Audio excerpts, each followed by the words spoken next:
Minister, I think all of us were horrified and appalled at the death of George Floyd. I think it stopped us in our tracks. It was like as if somebody gave you a kick in the stomach.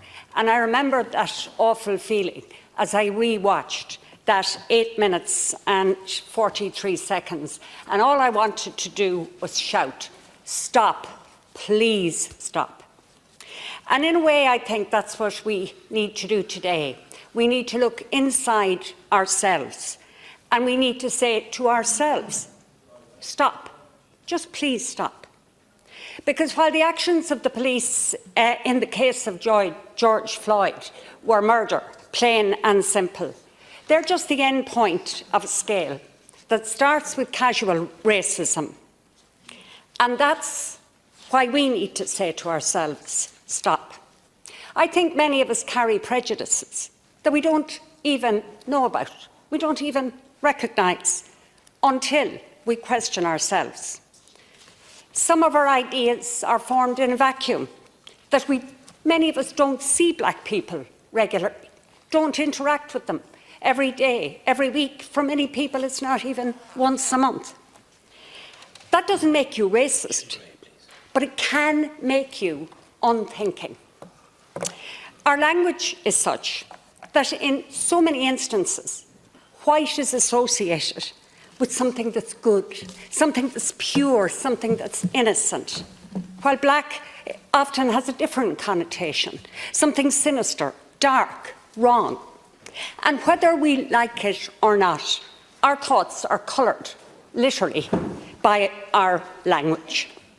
And it's difficult to look at oneself and examine those thoughts. And very often, they're not verbally expressed. But it's essential that we do it. And that's what I mean when I say we need to stop sometimes and ask questions of ourselves. Now, we're not at the point of what happened in Minneapolis, not even close. But racism is not black and white, literally. It's a gradual move from white to grey to black. Minneapolis was black.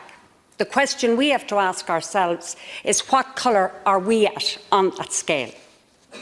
And that's why the action we take now is crucial. If we look at so many countries across the world, we can see the divide and rule principle, the them and us. And that makes it so much easier for dictators to take power and add to that power by politicising the them and us. The insiders, the outsiders, the good, the bad, the worthy, the unworthy, those who belong and those who are strangers, those who are doing their best and those who are trying to take advantage.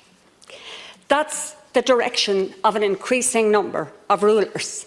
Call it culture wars, call it what you like, but racism is at its core.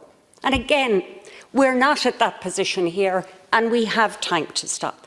Now, I've read the programme for government, and the section on inclusion, I believe, is a progressive, positive statement.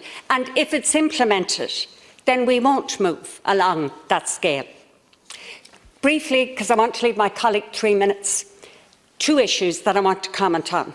One is we can do more in schools. Now, I was a teacher, and I know a lot of responsibility is placed on the shoulders of teachers. And I heard my colleague Martin Kenny earlier speak about this. But I believe that schools are a really important place where we ensure that we can stitch anti-racism into our curriculum and we can make schools where racism has no place.